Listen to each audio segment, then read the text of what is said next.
Introducing the remarkable archetype, the dangerous gentleman. With a demeanor that commands respect and a hint of potency, he embodies strength tempered by virtue.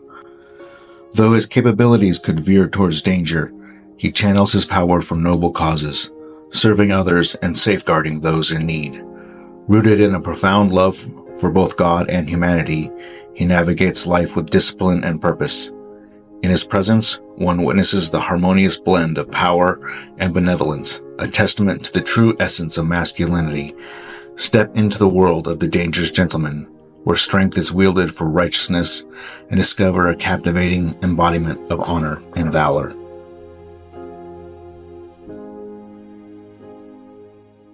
Welcome to Storytime with the Dangerous Gentleman. Yes, that's me. We're going to jump right into things today, but before we get into the specifics of the story, I want to talk a little bit about the nature of childhood memories. So, I know lots of us, everyone has childhood memories, and some of them seem significant, and some of them seem not so significant, and some of them didn't seem like a big deal at the time, but now, thinking back on them 10, 20, 30, 40 years later, you realize how big of an impact those things may have had. That little thing where you responded a certain way or experienced a certain type of something, you never know when or how that thing is going to affect you later on down the road. Good or bad or just neutral. You never know because you're in the time when it's happening. In this quote unquote good old days, you don't know how some of those good old days things are going to affect you down the road because you're just living your life and you're just experiencing life and you're just going along doing your thing. And then all of a sudden you look back 10, 20, 30, 40 years later and you realize, wow, that had a major impact on the way things turned out. I realized that a little bit. I shared a little bit about it in the story about my friend Lauren and how that affected my ability to make relationships. And I didn't even realize that for 30 years or whatever. Today, there's another story from my childhood that I realize now, I actually realized a couple of years ago, how big of an impact it probably had on some of my habits and characteristics and traits to this day.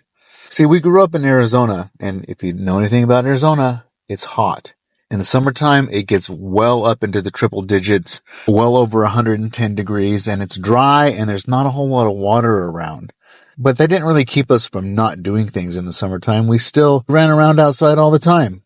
Barefoot, we had a swimming pool, all that stuff. It didn't really keep us from doing things outside, but it did make things a little bit challenging at times. So, one particular summer, my twin brother and I played peewee soccer. It was a big thing. A lot of kids played soccer down there because there was grass everywhere. Anyway, there was a lot of soccer to be played. We played for several years, and this one particular day, I believe it was a Saturday, we had played a soccer game that morning, and we lived fairly close to what's called South Mountain in Phoenix. Yeah, it's a desert, and yeah, Phoenix is in a valley, but there's like a ring of mountains around the valley. And so we used to go hiking up into South Mountain. Like I said, we had played soccer, and so we had had a good time that morning, and we decided to go do some hiking. So we were in our soccer uniforms, and the whole family went. I think we even had some visitors, some guests around. But we went hiking out into the woods, or not in the woods, out into the desert, in the mountains. And my brother and I, being young and energetic, we went running out in front of everybody. And at one point we decided, I don't even know why, but we decided to take a little detour and we started hiking down this hillside. And before we got too far, the rest of the family came around the corner and they're like, hey guys, don't go off the trail. You could get lost. And we're like, what? My parents kind of scolded us to come get back up on the trail. So we went running back up to the trail and we kept going. Again, being young and energetic and full of energy, we ran right out in front ahead of everybody again. Only this time, we ended up at this spot in the trail, and we couldn't figure out which direction to go. We kind of lost the trail. And so we started heading off in this direction, and believe it or not, we ended up lost. In the middle of the desert, in the summertime. Hot. It's like 110 degrees. And we're wandering through the desert. We didn't have any extra water. We had just played soccer. We got our soccer uniforms on. We are not carrying water. Plus, we're like 8 years old. And so we're walking through the desert and at first realized that we were even lost. We're like, oh, hey, this is the trail. Because it kind of looked like a trail because you're in the desert. And it's not as well defined as it is when you're like hiking in the woods and there's paths between trees. We were just hiking through the brush and we didn't realize we were off the trail for quite a while. And then all of a sudden it kind of dawned on us like we didn't know where we were. And we stopped and we started looking around and we started to realize that we might be in a little bit of trouble. And so we stopped and waited to see if anyone was coming. Because we thought, well, we're not that far off the trail. So we thought we would just keep an eye out for everybody. In the meantime, of course, we weren't there, but like this is the story that my parents told. They kept going along the trail and they realized that they didn't see us. And they kept going and they got back to the cars and we weren't at the cars. And so my parents are starting to get worried, starting to freak out a little bit. And so they started to send people out to go looking for us. My brother and we finally have realized that we're maybe in a little bit of trouble here because we're like 8 years old. We're also now worried that we're going to get in trouble because we got lost. You know how you are when you're a little kid. You think you made a mistake. You think you did something wrong. And then all of a sudden you're like, oops. And now you don't want to tell anybody. And now you're just kind of like trying to figure out how to solve the problem by yourself without letting anybody know. And my parents are freaking out. And they split up and they went off in different directions to look for us. Now, before we get too far, I should let you know that my twin brother, Dan, has asthma. And if you don't know what asthma means, that means that if you start to get too excited, to get too freaked out, there's different forms. But his particular kind is if he started to get like panicky or anxiety or whatever, or he started to have allergy attack, whatever, it would trigger his lungs to start to close up and he would have difficulty breathing. So he's starting to have a little bit of an asthma attack, at home. In the car, we had inhalers in case Dan started to have an asthma attack. Well, we're out in the woods, or not out in the woods. I keep saying woods. Snow wasn't the woods. It was the desert. We're out in the desert. I've lived so long in the woods. Now I still just think of everything outside the city as the woods. But we were out there in the desert and there's cactuses and stuff everywhere. And like, it's hot and we don't have any water. And my brother is starting to have difficulty breathing. And so we don't know what to do. I remember we found a dry creek bed and it was shady and we sat there for a while just trying to figure out, again, we're 8 years old. We don't know how to handle these situations, 8, 9 years old. And we sat there and waited because it was cool because it wasn't hot. And so that's what our brain was doing. It's like, okay, it's not hot. And so everyone else is out looking for us. My dad especially, because he's a doctor. So he had seen so many people with dehydration issues and the trouble you can get in out in the desert. And knowing that my brother had asthma, my dad is starting to, I'm sure, I wasn't there, like I said, and my mom, they're starting to get worried. And so my dad, he's covering the most territory to try to find us. So I'm trying to tell the story kind of from two different perspectives. So there we sat in this dry, shady creek bed for a little while. But we realized that in order to get where we needed to go or get out of this situation, we needed to figure out where to go. Well, that, of course, was back in the day before everyone had cell phones and GPS and all that stuff. So like what you did back then as a kid is that you memorized your phone number, your home phone number. When you found a phone, when you got access to a phone, you could call it, right? So nowadays, like no one even hardly remembers the phone number because it's just plugged into your phone. So we had our address and we had our phone number and we were just going to go find somebody and be able to call my parents. And so we started hiking up out of this creek bed and we're starting to feel really tired. That tired you get when you're just super hot and you're trying to push through, but the heat just seems to be sucking all your energy away. But we hike out of this creek bed and off in the distance, we could see, all of a sudden we hiked up over this little ridge and we could see a house.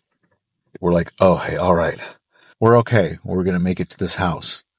And just at that moment, we hear my dad calling out for us. I have no idea how much time we were actually out there lost.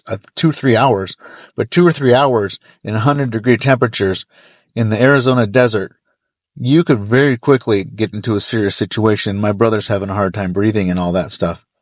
And so all of a sudden we hear my dad calling out to us, and we turn and we start looking around, and we see my dad, like instantaneous relief. And like, I'm sure we were freaking out and we were panicking and all this stuff. And all I remember after that is my dad, he picked up my brother because he was having a hard time. He picked up my brother, he put him on his shoulders, piggyback, and we hiked back to everybody.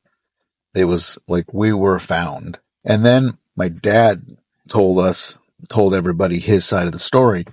He said that he was out hiking, looking for us, trying to figure out where we were, and trying to get in our heads and trying to think of where would 2 8, 9-year-old boys end up. And he said he was walking, and there was a song that dropped into his head, and it was The Sunny Side of the Street. He just started to whistle this song. I don't even know how it goes. Something about the sunny side of the street, but he just started to whistle the sunny side of the street. And all of a sudden he stopped and went, wait a second, the sunny side of the street. He said, like, why would they be on the sunny side of the street? Well, there isn't a street, but why would they be on the sunny side? If they were smart, they wouldn't be on the sunny side. They'd be in the shade, because that's where he'd been looking. He'd been looking like in the valleys and stuff. But the song popped in his head, the sunny side of the street. And so he hiked up over to look on the sunny side of the mountain, the sunny side of the ridge. And that's when he found us. And he's like, it had to be God just dropped that song into his head. And he found us, and we made it back, and we got some water, and everyone was kind of relieved and excited, and just like, because it could have gotten real serious. Like, they were on the verge of starting to call search and rescue before my dad found us. But he found us, and we were okay, and we kind of just moved on with life. So I was thinking about this story actually a couple of years ago, and I was in this period where I was thinking a lot about the stories from the childhood and how some patterns maybe got set in my brain and just all of this different stuff. And all of a sudden this story popped up into my head, and I was like, I wonder if that experience had anything to do with how things got set in motion for me. Because I was thinking about it, and like the way it started is that we were hiking down a trail, and we decided to do some trailblazing. We decided to kind of go off. We got ahead of everybody, and then we went off the trail. And then we got scolded to get back up on the trail because it wasn't safe. And then we charged out ahead, and we got off the trail, and we started going off, and we were being aggressive, and we were being adventurous, and we were being little boys. And then this terrible thing happened. Well, we didn't get in trouble. Like, we didn't get like grounded or anything like that as a result of this. But understandably, we did get a pretty stern talking to by my dad. After the relief of finding us and realizing and knowing that we were going to be okay, we got a pretty stern talking to about getting lost in the desert. Again, totally justifiable. Like, you shouldn't be hiking out in the woods by yourself. You shouldn't get lost out there without water and without provision. But I was thinking about it. Throughout most of my life, I have been afraid to charge ahead. I have been afraid until thinking about the story. I didn't think about where it maybe came from, because like, I have been afraid to take the initiative. I've been afraid to lead. I've been afraid to take risks. I've been afraid of stepping off the beaten path and kind of choosing my own way. And now there's a place for that. There's a place to stay on the trail. There's a time to follow the way. But there's also a time to step out. There's a time to charge ahead and to take initiative and to take action. And I realized that my life was characterized as one that didn't take those risks, that didn't charge ahead, that just stayed on the nice little path that was laid out in front of them. And I wondered if it had anything to do with that day when we got lost because we charged ahead.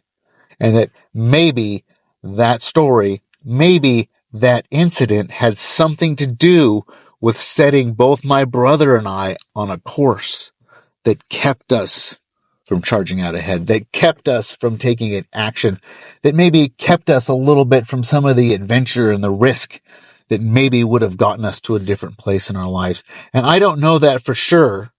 I can't tell you that that's exactly what happened, but it made a whole lot of sense to me.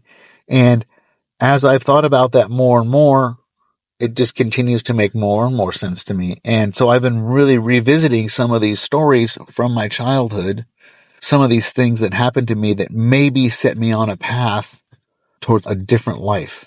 And I'm not saying it's a bad life. It was a bad life. I'm not saying it was a good life. It was just a path that was maybe influenced and set in motion by certain stories, by certain events from my childhood, from my past. That's not an excuse. I'm not making an excuse for the actions or for the path that I've taken, but it maybe explains it a little bit. And over the last few years, I have really, not intentionally, not because of this story, but I've really been able to put that kind of a mindset behind me, and I've charged out ahead, and I've taken risks, and I have people that follow me, that look to me as an example, that are inspired by the actions that I'm taking and the path that I have chosen and the way and how far I've come in my life. It's just interesting. And I'm sure that there's going to be more of these stories that pop up for me that help me to realize and to see kind of how it set the course for my life. And that's my encouragement to you today. Maybe look at some of the path, some of the patterns in your life and how it's going right now. And if you can think back to some of those childhood memories, do a little bit of introspection. Not too much. I'm not a big fan of just overly navel gazing and analyzing every little thing that's happened to you. But maybe look at some of those big events and kind of see if you can make a correlation between some of those things that happened and how your life has gone since then. I know it was helpful for me to look back and see that. And it was kind of one of those aha moments.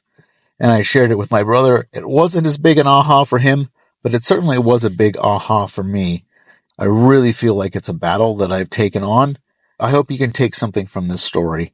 And I hope that maybe you can look back at some of those stories from your life and use them to help explain, but not excuse, the course of action, the path that your life has taken. So I appreciate you listening to me, and I hope you got something out of hearing this story, because I certainly got something out of telling it. And I will talk to you next time. So if you like this content, please give it a rating, a review, and share it with your friends. Also, if you'd like to learn a little bit more about me and what I'm all about and what I can maybe do for you, check out my website at thedangerousgentleman.org. That's thedangerousgentleman.org. Thank you for listening.